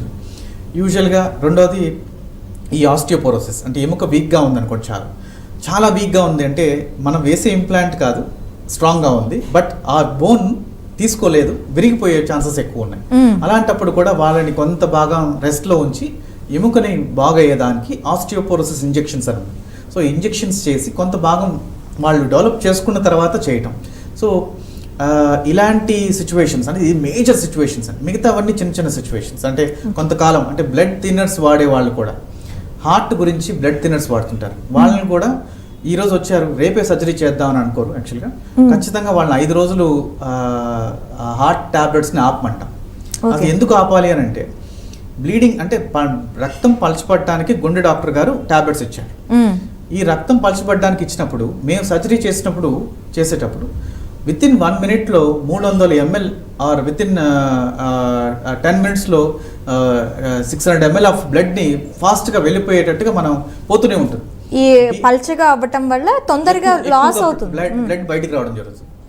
బీపీ పెరిగినా కూడా బ్లడ్ ఎక్కువ బయట రావడం జరుగుతుంది. బీపీ ఎందుకు పెరుగుతుంది? యూజువల్గా అనస్థీషియా ఇచ్చిన తర్వాత కూడా కొంత భాగం వాళ్ళకి లైట్గా అంటే మూమెంట్స్ కానీ ఇది కానీ ఉండటంలో మనం ఇన్సెషన్స్లో కొంత బీపీ కానీ పెరిగింది అనుకోండి, అక్కడున్న దీనిగా పెరిగినప్పుడు బ్లీడింగ్ ఎక్కువ జరుగుతుంది. బీపీ పెరగడం అంటే బ్లడ్ ప్రెషర్ పెరగడం. బ్లడ్ ప్రెషర్ పెరిగినప్పుడు బ్లడ్ బయటికి రావడం జరుగుతుంది. ఎక్కడైతే మనకి భాగం ఓపెన్ అయిందో అక్కడ నుంచి బయటికి రావడం జరుగుతుంది. So it's not going to సర్క్యులేషన్కి వెళ్ళట్లేదు, బయటకు వచ్చేస్తుంది. ఎంత భాగం బయటకు వచ్చేస్తుంది. మనం మామూలుగా బ్లడ్ డొనేషన్ అప్పుడు 300 ml ఇస్తేనే కళ్ళు తిరిగి పడిపోతుంటాం. అలాంటిది 600 ml ఇస్తే 1 లీటర్ దాకా బ్లడ్ పోతే, సో అలాంటివి ప్రాణానికి ప్రమాదం ఉంటుంది. ఓకే. సో కాబట్టి బ్లడ్ థిన్నర్స్ అనేటివి ఆపి 5 రోజులు, 6వ రోజు నుంచి స్టార్ట్ చేయడం జరుగుతుంది. అనస్థీషియా ఇవ్వటానికి కూడా బ్యాక్ సైడ్ వాళ్ళు చిన్న సూది పెట్టి అనస్థీషియా ఇవ్వటానికి కూడా ఇచ్చినప్పుడు కూడా ఆ చిన్న సూది నుంచి కూడా బ్లీడింగ్ రావటం, బ్లీడింగ్ క్లాట్ అవ్వటం, ఈ క్లాట్ అనేది ఉండటం వల్ల ఇన్ఫెక్షన్ అవ్వటం కూడా జరుగుతుంది. సో అది కూడా కాబట్టి సో ఈ అనస్థీషియా వాళ్ళు కూడా ఈ సర్జరీస్ అప్పుడు అనస్థీషియా ఇవ్వడానికి కూడా నిరాకరిస్తారు. సో వాళ్ళకి బ్లడ్ థిన్నర్స్ వాడుతున్నారు, 5 రోజులు ఆపిరండి, దాని తర్వాత ఇస్తానని చెప్తారు. ఓకే, అలా కూడా చేస్తుంటారు. ఇప్పుడు మ్యాక్సిమం ఇప్పుడు హిప్ అంటే ప్రతి ఒక్కరికి కూడా అది మేజర్ పార్ట్. అది బ్యాక్ కేక్ చాలా మందిలో ఇప్పుడు మనం చూస్తూ ఉంటాము. ముఖ్యంగా డ్రైవింగ్ చేసేవాళ్ళు, ఇటు ఆటో డ్రైవర్స్ కానీ, ఓలా డ్రైవర్స్ కానీ, బైక్ డ్రైవర్స్లో మ్యాక్సిమం ఎక్కువగా ఈ నడుం నొప్పి అనేది మనం ఎక్కువగా చూస్తూ ఉంటాం. అది ఎందుకు వస్తుందంటారు? ఇప్పుడు చాలామందికి బ్యాక్ పెయిన్ ప్రాబ్లమ్స్, అంటే అసలు మనం బ్యాక్ ఎలా ఉంటుందో చూస్తే ఫస్ట్ దాని అనాటమీ, దాని తర్వాత మీకు ఇంకా క్లియర్గా ఇది అవుతుంది. సో ఇది స్పైన్ అండి. హోల్ స్పైన్ అంటే మీ మెడ దగ్గర నుంచి కింద కూర్చునే భాగం కాకెక్స్ దాకా కూడా ఈ స్పైన్ అనేది ఎస్ షేప్లో ఉంటుంది. ఓకే. సో ఈ ఎస్ షేప్లో ఉండాల్సిన షేప్ కాకుండా ఏదైనా మారితే అంటే టైట్ అవడం అంటే కింద వెనకాల ఉన్న కండరాలు పట్టేయటం వల్ల ఈ షేప్ అనేది అవుట్ అయ్యి స్ట్రైట్ అవుతుంది. ఈ స్ట్రైట్ అయిందంటే స్పాజంలో ఉంది, నొప్పి రావటం, అరే ఇట్లా తిరగడానికి కూడా తిరగలేకపోతున్నా, ఇట్లా తిరగాలన్నా వంగాలన్నా వంగలేని పరిస్థితి. అది ఎందుకు అవుతుందంటే మనల్ని ప్రొటెక్ట్ చేసే కార్యక్రమంలో ఇది టైట్ అనేది అవ్వడం జరుగుతుంది యూజువల్గా. ఓకే. సో రెండవది దీంట్లో ఉన్న డిస్క్స్ అన్నీ కూడా మనం చేసే షాక్ అబ్జర్వర్స్, అంటే మనం ఏదైతే మనం ఇస్తున్నాం షాక్ దీనికి, ఈ షాక్ అబ్జర్వర్స్ అనేది ఇవి తీసుకుంటాయి, డిస్క్స్ అనేది తీసుకుంటాయి. అంటే మనం నడిచినా, పరిగెత్తినా, దూకినా ప్రతి మూమెంట్కి, ప్రతి ఇంపాక్ట్కి, ప్రతి ప్రెషర్కి ఈ షాక్ అబ్జర్వ్ అనేది చేయాలి. ఓకే. సో అవి చేయలేనప్పుడు, అది దానికన్నా ఎక్కువ ఇచ్చినప్పుడు ఇలాంటి బ్యాక్ పెయిన్స్ అనేది స్టార్ట్ అవుతాయి. Okay. So majority of people ఓపీడీకి అంటే మా అవుట్ పేషెంట్ డిపార్ట్మెంట్కి వచ్చే వాళ్ళలో చాలామంది వచ్చేది ఏంటంటే బ్యాక్ పెయిన్స్తో ఈ బైక్ డ్రైవర్స్, ఈ ఓలా కార్ డ్రైవర్స్ కావచ్చు, ఎక్కువసేపు లాంగ్ ట్రావెలింగ్ చేసేవాళ్ళు కావచ్చు, ఈ బైక్ డ్రైవర్స్లో ఈ స్విగ్గీ, జొమాటో అండ్ ఈ ఫుడ్ డెలివరీ ఏవైతే ఉన్నాయో వాళ్ళు చేసేవాళ్ళు కావచ్చు, వీళ్ళందరికీ కూడా ఈ బ్యాక్ పెయిన్స్ అనేటివి ఇది కామన్. యాక్చువల్గా రోజు ఏదో ఒక పెయిన్ కిల్లర్ ట్యాబ్లెట్ వేసుకోవడం, పనిచేయటం, పెయిన్ కిల్లర్ ట్యాబ్లెట్ వేసుకోవడం, పనిచేయటం. సో ఈ పెయిన్ కిల్లర్స్ వల్ల కిడ్నీలు పోతుంటాయి. సో ఇలా కాకుండా దీన్ని జాగ్రత్తలు ఎలా చేసుకోవాలి? వీళ్ళు ఈ డెలివరీ బాయ్స్కి స్పీడ్ బ్రేకర్స్ ఎక్కి దిగటం వల్ల కానీ, లేదంటే ఒక డిచెస్ లైక్ చిన్న చిన్న గుంటలు, రోడ్డు మీద గుంటలు ఉండటం కానీ, వీళ్ళ లైఫ్ స్టైల్ అనేది చేంజ్ అయిపోతుందండి. ఎందుకనంటే రోజు చేసే ఒక 40 డెలివరీలు చేయగలుగుతుంటే ఇలాంటి స్పీడ్ బ్రేకర్స్ లేదంటే ఇలాంటి గుట్టల్లో వెళ్ళగలిగితే వాళ్ళ లైఫ్ స్పాన్ అనేది 40 ఏళ్ళలో చేయాల్సిన వర్క్ 20 ఇయర్సే చేయగలరు. దాని తర్వాత వాళ్ళు ఈ బాడీ అనేది సహకరించకపోవచ్చు. సో ఇది ఎప్పుడైతే స్పాజమ్స్ గురవుతుంటాయి, ఇలా ఇవే బ్యాక్ అనేది ఎప్పుడైతే ఈ టైట్నెస్ గురవుతుంటాయి, డిస్క్ ప్రొలాప్స్ అనేటివి స్టార్ట్ అవుతాయి. ఈ డిస్క్ ప్రొలాప్ అని స్టార్ట్ అయ్యి ఇవి వెన్నపూస దగ్గర నుంచి కాల్ దగ్గర వరకు కాల్ లాగటం. ఒకవేళ ఒకే చోట కూర్చొని అంటే ఈ కార్ డ్రైవ్ చేసే వాళ్ళకి నెక్ ఇలా పట్టేయటం కానీ, వీళ్ళకి ఇక్కడ డిస్క్ పలిచి వచ్చి చేతులంతా తిమ్మెరలు రావటం. సో ఇవన్నిటిని కూడా చాలా కామన్గా ఎక్కువ మందిలో చూస్తుంటాం యాక్చువల్గా. సో ఇలాంటి వాళ్ళకి మేము చెప్పేది ఏంటంటే ఎవ్రీ 45 మినిట్స్కి బ్రేక్ తీసుకోవటం. బ్రేక్ అంటే వాళ్ళు నేను రోజు తిరుగుతూనే ఉన్నాను డాక్టర్ గారు, నేను రోజు నడుస్తూనే ఉన్నాను, తిరుగుతున్నాను, నాకెందుకు వస్తున్నాయి, దీన్ని ఓవర్ యూజ్ అంటాం. సో ఈ స్విగ్గీ డెలివరీ బాయ్స్ కానీ ఇది ఓవర్ యూజ్ అంట. ఓవర్ యూజ్ వల్ల వచ్చే ప్రాబ్లమ్స్ ఇవి. ఇంకొకరు అసలు నేనేం తిరగట్లేదు, నేను కూర్చొనే ఉన్నాను, సాఫ్ట్వేర్లో నేను కూర్చొని ఉన్నాను, ఇది కూడా less usage of your body. Then over usage అంటే ఇది less usage of your body. So ఎప్పుడైతే మూమెంట్ అనేది ఈక్వల్గా మనకు కావాల్సినంత మూమెంట్స్ అనేది అవసరం. సో 45 నిమిషాలకి మనం కూర్చొనే ఉంటే ఒక 10 నిమిషాలు లేచి ఒక మూమెంట్ అవ్వటం వల్ల మనలో ఉన్న బాడీలో ఉన్న పోస్చర్స్ ఆఫ్ మూమెంట్స్ వల్ల జరుగుతూ ఉంటాయి. ఈ జరగటం వల్ల సర్క్యులేషన్ జరుగుతుంది, వెనక కండరాలు టైట్ కాకుండా ఉంటాయి. ఓకే. సో ఇలా కాకుండా ఉంటే వాళ్ళు చేయడం ఈజీగా ఉంటుంది. ఆటో డ్రైవర్స్ చాలామంది స్పీడ్ బ్రేకర్ ఎక్కి దిగ్గానే వెనకాల నాకు వచ్చే ఓపీడీలో చూస్తుంటా యాక్చువల్గా బ్యాక్ సీట్ ఇలా ఎక్కి కూర్చోగానే చాలా పట్టేసిన డాక్టర్ గారు అని వస్తుంటారు. ఫస్ట్ రోజు ఇప్పుడు కూడా నొప్పి ఎక్కువ రాదండి. చాలామంది వచ్చే వాళ్ళందరూ 2వ రోజు 3వ రోజు వస్తారు. అడిగినప్పుడు వాళ్ళు చెప్పే విధానం, సార్ 2 రోజుల ముందు నాకు ఇలా జరిగింది, బైక్లో ఒక చిన్న స్పీడ్ బ్రేకర్ ఎక్కి దిగటం వల్ల, లేదా ఆటోలో ఎక్కినప్పుడు వెనక సీటు కుదపడం వల్లనో ఇలా జరిగింది అని అంటారు. సో ఇది జరగటం వల్ల వాళ్ళ బ్యాక్ ఆ స్ట్రెయిన్ తీసుకోకుండా ఈ ఇంపాక్ట్ ఆ డిస్క్లో పడి ఈ డిస్క్ ప్రొలాప్స్ అవ్వడం జరుగుతుంది. ఓకే. ప్రొలాప్స్ అయ్యి డిస్క్ బల్జ్ అని కూడా అంటారా? ఎస్, డిస్క్ బల్జ్, ప్రొలాప్స్ రెండు ఇలాంటి. ఇప్పుడు ప్రొలాప్స్ అనేది బయటికి రావటం. ఇప్పుడు ఇక్కడ కనపడుతున్న ఈ రెడ్ అనేది డిస్క్ బల్జ్ అంటాం. బల్జ్ ఎప్పుడు కూడా మనకి కంప్రెషన్ ఇవ్వకపోవచ్చు, కానీ ప్రొలాప్స్ అనేది బయటికి రావటం, మొత్తం కిందలా ఒక వాటర్ లాగా ప్రొలాప్స్ అవ్వటం. ఓకే. ఈ ప్రొలాప్స్ అయినప్పుడు ఏమవుతుందంటే ఈ భాగం ఎక్కడైతే నరానికి టచ్ అయితేనే సిమ్టమ్ తెలుస్తుంది. ఓకే. కొంతమందికి మేము స్కాన్స్ ఎక్స్రేలు తీసినప్పుడు స్పేస్ తక్కువ ఉంటుంది, కానీ ఇదేంటండి చాలా స్పేస్ తక్కువ ఉంది, ఖచ్చితంగా మీరు స్కాన్ చేయించుకోవాల్సి వస్తుంది అని అంటాం. సో వీళ్ళు స్కాన్ చేయించుకొని వచ్చిన తర్వాత వీళ్ళకి నరం దగ్గర అంటే ఏదైతే నరం కింద కాలు దాకా వెళ్తుందో చేయి దాకా వెళ్తుందో ఆ కంప్రెషన్ ఉండదు, అంటే సిమ్టమ్ ఉండదు. సిమ్టమ్ అనేది ఎప్పుడు స్టార్ట్ అవుతుందంటే డిస్క్ ప్రొలాప్స్ ఉన్న వాళ్ళందరికీ కూడా నడుము నొప్పి ఉండాల్సిన అవసరం లేదు, కాలు లాగాల్సిన అవసరం లేదు. అది ఎప్పుడైతే నరానికి తగులుతుందో, నరాన్ని తగిలినప్పుడు ఆ ఇంపాక్ట్ తెలుస్తుందో అలాంటప్పుడు ఈ కాలు లాగటం అనేది జరుగుతుంది. ఓకే. ఈ కార్ డ్రైవర్స్ సాఫ్ట్వేర్ ఇంజనీర్స్ యూజువల్గా ఒకే చోట కూర్చొని డ్రైవ్ చేసేవాళ్ళు కానీ సాఫ్ట్వేర్ ఇంజనీర్స్ కానీ వీళ్ళల్లో ఏంటంటే కళ్ళు తిరుగుతూ ఉన్నాయి డాక్టర్ గారు అంటారు. ఇది కూడా వాళ్ళు ఒకే పొజిషన్లో ఉండి చేయటం వల్ల నెక్లో ఉన్న కండరాలన్నీ స్టిఫ్ అయ్యి మన బాడీలో బ్యాక్ నుంచి తలకి సర్క్యులేషన్ అవుతూ ఉంటుంది. అంటే మన బాడీలోంచి హార్ట్ నుంచి ఏదైతే పంప్ చేస్తుందో ఈ సర్క్యులేషన్ బ్రెయిన్కి, అందుకనే గుండెం అనేదికి మనకు పైన పెట్టారు యాక్చువల్గా. సో ఎక్కువ భాగం బ్రెయిన్కి ఇవ్వాలని దేవుడు ఆ విధంగా డిజైన్ చేసి పెట్టారు. సో ఎక్కువ భాగం బ్రెయిన్కి ఇచ్చి దాని తర్వాత మిగతా భాగాలకన్నిటికీ వెళ్తుంది అనేది. సో ఈ ఫోర్స్ అక్కడికి వెళ్ళేటప్పుడు ఈ నెక్లో ఉన్న కండరాలు కానీ ఈ ఆస్టియోఫైట్స్ బోన్ అరిగి వచ్చే ఒక చిన్న ఆస్టియోఫైట్స్ కానీ ఈ నరాలు అంటే రక్త నాళాల మీద కంప్రెస్ చేయటం వల్ల సర్క్యులేషన్ సరిగ్గా జరగక కళ్ళు తిరుగుతుంటాయి. Okay. And postural hypertension అంటే ఎప్పుడైతే పడుకొని లేచినప్పుడు కూడా కళ్ళు తిరుగుతున్నాయి అంటుంటారు, అది పోస్చరల్ హైపర్ టెన్షన్ అంటాం. బట్ ఇదేంటంటే కూర్చున్నా ఇట్లా తిరిగినా కూడా వాళ్ళకి కళ్ళు తిరగటం అనేది జరుగుతుంటుంది. సో దీనికి కూడా కారణం కండరాలు టైట్ అవటం. సో వాళ్ళు ఖచ్చితంగా పొజిషన్ చేంజ్ చేసుకోవటం, నెక్ స్ట్రెంథనింగ్ ఎక్సర్సైజెస్ అనేది చేసుకుంటూ రావటం, దీనికి తగ్గట్టుగా టాబ్లెట్స్ ఏవైతే ఉన్నాయి ప్రస్తుతం. అంటే ఒక్క నెక్ పెయిన్ వల్ల కళ్ళు కూడా తిరుగుతాయి.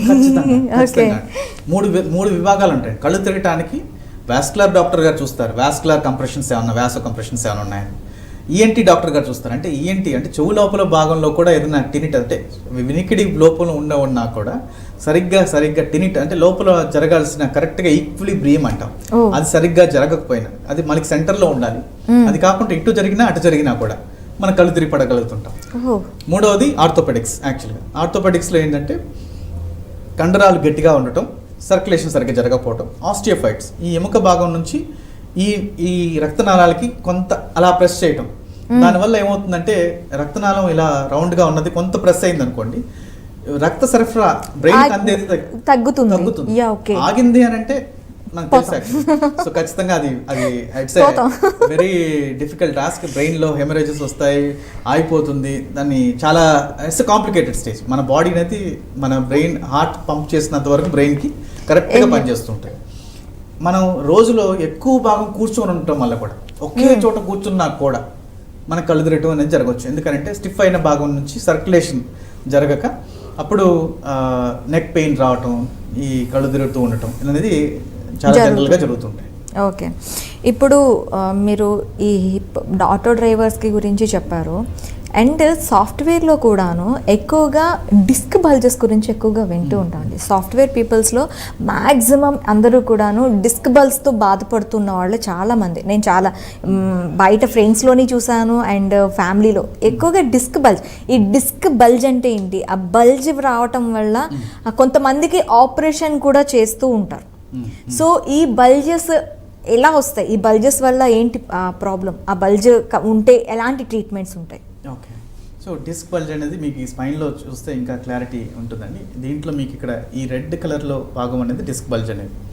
సో దీన్ని ఈ భాగం నుంచి ఈ భాగం, ఈ డిస్క్ బల్జ్ అనేది ఈ నరానికి టచ్ అయినప్పుడే, కంప్రెషన్ ఎక్కువ అయినప్పుడే సర్జరీ చేయాల్సి వస్తుంది. అది ఎల్లో కలర్లో ఉన్నది నరం, ఎల్లో కలర్లో కనపడుతున్నది వచ్చేసి నర్వ్. అంటే మనకి సెన్సేషన్స్ ఇచ్చే నర్వ్. యాక్చువల్లీ ఈ మామూలుగా ఉండాల్సిన వైట్ కలర్లో ఉండేది ఇది కట్ అయ్యి బయటికి రావడం జరుగుతుంది. డిస్క్ మెటీరియల్ బయటికి రావడం జరుగుతుంది. డిస్క్ ప్రొలాప్స్ అనేది జరుగుతుంది.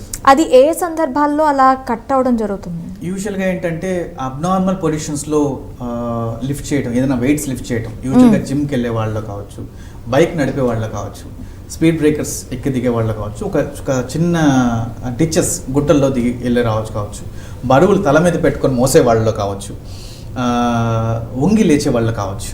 ఇప్పుడు మరి సాఫ్ట్వేర్ పీపుల్ ఒక్క దగ్గరే కూర్చుంటారు కదా సార్? అవును, ఒక్క దగ్గరే కూర్చున్నా కూడా యూజువల్గా బ్యాక్లో స్పాజం, అంటే వెనక ఉన్న కండరాలన్నీ స్పాజంలో ఉండటం వల్ల, మీకు ఇంతకుముందు చెప్పాను యాక్చువల్లీ ఈ షేప్లో ఉండాల్సిన ఎస్ షేప్లో ఉండాల్సింది స్ట్రైట్ అవుతుంది. దీని మీద కంప్రెషన్ అంటే మామూలుగా ఇవ్వాల్సిన టైట్నెస్ కన్నా డబల్ టైట్గా ఉండి ఈ రెండు ఎముక భాగాల్ని ప్రెస్ చేస్తుంది. అప్పుడు దీని మధ్యలో ఉన్న డిస్క్ అనేది కంప్రెస్ అవుతూ ఉంటుంది ఎక్కువగా. ఈ కంప్రెస్ అయ్యి ఎక్కడి నుంచో ఒక ఫోర్స్, ఒక చిన్న వీక్ సైట్ నుంచి అది బల్జ్ కట్ అయ్యి బయటకు వస్తుంది. సో సాఫ్ట్వేర్ పీపుల్స్కి ఇది ఎక్కువ 8 hours to 10 hours కూర్చునే వాళ్ళలో ఎక్కువ చూస్తుంటాం. ఎవరైతే ఒక అరగంటకో గంటకో లేదంటే 2 గంటలకో తన కూర్చున్న భాగం నుంచి లేచి పనిచేయటం, లేదా లేచి మాట్లాడటం, లేదంటే కూర్చున్న భాగం నుంచి తిరిగి కాసేపు వచ్చి కూర్చొని మళ్ళీ పనిచేయటం, ఇలా చేసే వాళ్ళకి ఇది ఉంటుంది. ఒకే చోట ఎక్కువసేపు నిలబడుకున్నా కూడా టీచర్స్, నేను చాలామంది టీచర్స్ కూడా నేను చూస్తుంటాను యాక్చువల్లీ. ఈ టీచర్స్ కూడా ఖచ్చితంగా మీరు నిలబడి 45 నిమిషాలు పాఠం చెప్పిన తర్వాత కూడా ఒక 15 నిమిషాలు కూర్చొని చెప్పడంలో, లేదంటే చేంజ్ చేస్తూ ఉండడం అవసరం అండి. ఎందుకంటే వాళ్ళు టీచర్స్ ఎంతసేపు చేస్తుంటారు. ఇప్పుడు 2 గంటలు 3 గంటలు పిల్లలు కూడా అక్కడే కూర్చోవడం కాదు, ప్రతి 45 నిమిషాలకి క్లాస్ టీచింగ్ అనేది చేయాలండి. 45 నిమిషాల తర్వాత 10 నిమిషాల గ్యాప్ ఇవ్వకపోతే ఖచ్చితంగా వాళ్ళందరూ పేషెంట్స్ అవుతారు. స్కూల్లో స్టూడెంట్స్ పేషెంట్స్ అవ్వడం, ఎక్కువ మంది పేషెంట్స్ని చూడాల్సి వస్తుంది మనం. సో ఏ స్కూల్స్ అయినా కూడా ఒక కార్యక్రమంలో 45 minutes బ్రేక్స్ అనేది కంపల్సరీ అవసరం. ఇది రేపు సాఫ్ట్వేర్ ఇంజనీర్ చాలా కష్టం కదా సార్ 45 minutes నుంచి. అంటే ఇప్పుడు ఎక్కడ స్కూల్స్లో బ్రేక్స్ లేవు, కంటిన్యూస్గా. ఇప్పుడు 8 hours స్కూల్ టైం కూడాను అది ఎన్లార్జ్ అయిపోయి అలా అయిపోయి 12 hours స్కూల్స్ ఇది కూడా ఉంటుంది మనకి సిస్టంలో. మనకి మాక్సిమం ప్రైవేట్ స్కూల్స్లో అయితే 12 hours, మార్నింగ్ 8 o'clock వెళ్తే వాళ్ళు స్టడీ అవర్స్ అని చెప్పి ఈవినింగ్ 8 o'clockకి పిల్లల్ని వదులుతున్నారు.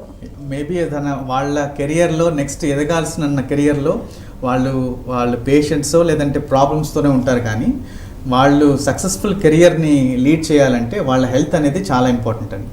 So our complete our body system is designed for health and wealth, ఈ రెండు ఈక్వల్గా ఉండాలి. సో దీంట్లో ఏది సరిగ్గా లేకపోయినా ఒక కుటుంబం కానీ ఒక ఇది కానీ సరిగ్గా ఉండకపోవచ్చు. ఖచ్చితంగా స్కూల్లో సిస్టమ్స్ అనేటివి ఖచ్చితంగా మారాలి. 45 నిమిషాలకి బ్రేక్ అనేది కంపల్సరీ అవసరం. అది టీచర్కే కావచ్చు, స్టూడెంట్కి కావచ్చు, ఇద్దరికి కావచ్చు, ఇది కంపల్సరీ అవసరం. ఒక మనం 45 minutes కంటిన్యూగా కూర్చోకూడదు, అట్లా అని కంటిన్యూస్గా నిలిచోకూడదు కూడా అంటున్నారు. ఓకే, మన సినిమాకి వెళ్ళినా కూడా ఒక 45 minutes 1 hour తర్వాత గ్యాప్ ఇచ్చి ఇంటర్వెల్ ఇస్తారు. అవును. సో ఇలాంటివి ఎందుకు ఇస్తారు అనేది తర్వాత చూసుకుంటే, లేదంటే అదే పొజిషన్లో కూర్చోవడం వల్ల డిస్కంఫర్ట్స్ అనేవి ఉంటాయి. సో ఈ డిస్కంఫర్ట్స్ వల్ల మనం ఏదైతే మనం సినిమా వాచ్ చేసినా కూడా సరిగ్గా వాచ్ చేయలేకపోవచ్చు. సో దానికోసం ఈ ఇంటర్వెల్స్ అనేవి చాలా ఇంపార్టెంట్. సో స్కూల్లో పాతకాలంలో అంటే ముందు చదివే టైంలో ప్రతి క్లాస్ అయిపోగానే 15 నిమిషాలు గ్యాప్ ఉండేది, 45 నిమిషాలు ఉండేది, బెల్ కొట్టేవాళ్ళు, గ్యాప్ ఉండేది, దాని తర్వాత మళ్ళీ ఇంకో టీచర్ రావడానికి ఒక టైం ఉండేది. సో ఇలా ఉండేది. ఇప్పుడు ఒక టీచరే మూడు క్లాసులు ఒకే రోజు తీసుకోవాలి, ఒకే క్లాస్కి 3 సార్లు తీసుకోవటం, అలా పొద్దున్న నుంచి సాయంత్రం దాకా కూర్చోబెట్టి అతనే చెప్పడం జరిగితే that's cruelty, and actually it's not be done actually for a human being. Sir, ఇంకొక డౌట్ ఏంటంటే, మ్యాక్సిమం ప్రెగ్నెన్సీ లేడీస్ ఉంటారు కదా, ఈ ప్రెగ్నెన్సీలోని కాంప్లికేషన్స్ చాలా మందికి సర్జరీస్, నాట్ ప్రెగ్నెంట్ లేడీస్కనే కాదు, స్టమక్కి సంబంధించి ఏ సర్జరీ చేసినా కూడాను మనకి వెన్నుపూసకి ఒక ఇంజెక్షన్ ఇస్తారు. ఆ ఇంజెక్షన్ వల్ల ఫ్యూచర్లో ఎక్కువగా కాంప్లికేషన్స్ వస్తాయి, ఈ డిస్క్ బల్జెస్ కూడాను వస్తూ ఉంటాయి అని చెప్పి నేను విన్నాను. అది నిజమే అంటారా? ఇది 100% అపోహ అండి. ఇది ఓకే, 100కి 100% అపోహ. ఎందుకనంటే మన వెన్నుపూసలో ఇచ్చే ఇంజెక్షన్ అని ఎనీ సర్జరీ కావచ్చు, మేము చేసే మోకాళ్ళ ఆపరేషన్స్ కావచ్చు, స్త్రీలకు చేసే డెలివరీస్ కావచ్చు, ఇప్పుడు పెయిన్లెస్ డెలివరీస్ అంటారు, అంటే దానికి వెనకాల ఇంజెక్షన్ చేస్తుంటారు.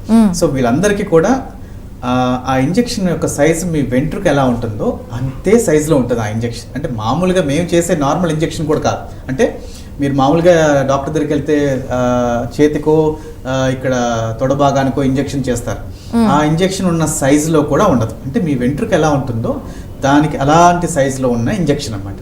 సో దాన్ని చాలా లాంగ్గా ఉండి కరెక్ట్గా అక్కడికి, అంటే మన కార్డ్ అంటారు, అంటే వెన్నుపూసలో ఉన్న ఒక మధ్యలో ఉన్న కార్డ్లోకి ఆ ఇంజెక్షన్ పంపించడం జరుగుతుంది. సో ఈ ఇంజెక్షన్ మజిల్స్ని కట్ చేసి వెళ్ళినా కూడా అక్కడికి ఇది హీల్ అవ్వటానికి ఒకే ఒక రోజులో వాళ్ళు మంచిగా హీల్ అయిపోతుంది. యాక్చువల్గా ఈ ఇంజెక్షన్స్ వల్ల చాలా వరకు నాకు బ్యాక్ పెయిన్ వస్తుందండి, లేదా ఇది వస్తుంది అనేది అపోహ అండి. సో యూజువల్గా పోస్ట్ డెలివరీస్ ఉన్న వాళ్ళకి, అంటే మహిళలకి ఎవరికి చాలామందికి డెలివరీ అయిన తర్వాత బ్యాక్ పెయిన్ వస్తుంది అని అంటే వాళ్ళు సరిగ్గా 6 నెలలు కాల్షియం ట్యాబ్లెట్స్ వాడట్లేదు అని. ఓకే, ఖచ్చితంగా. ఎందుకు వస్తుందనంటే, యూజువల్గా డెలివరీ అయిన తర్వాత పిల్లలకి మనం పాలు ఇవ్వడం జరుగుతుంది. యూజువల్గా ఎవరైతే పుట్టిన పిల్లలకి వెంటనే పాలు ఇవ్వడం జరుగుతుంది. సో మన మదర్స్ బ్రెస్ట్ నుంచి ఇచ్చే పాలు అన్నిట్లో కూడా కాల్షియం అనేది తీసుకొని ఇవ్వడం జరుగుతుంది బాబు ఎదగటానికి లేదా పాప ఎదగటానికి. అంటే అది మన బాడీలో ఉండే కాల్షియంనే అది డైల్యూట్ చేసి మళ్ళీ మిల్క్ కింద ఇస్తుంది, మన బోన్లో నుంచి తీసుకొని ఇస్తూ ఉంటుంది. మన బోన్లోకి రావటానికి మనం పాలు తాగుతున్నాం, లేదంటే మనం బయట నుంచి ఇచ్చే కాల్షియం టాబ్లెట్స్ తీసుకుంటున్నాం. సో మన బోన్లోకి వచ్చే లోపల తీసి ఇవ్వాల్సిన భాగం ఏంటంటే మన బోన్స్.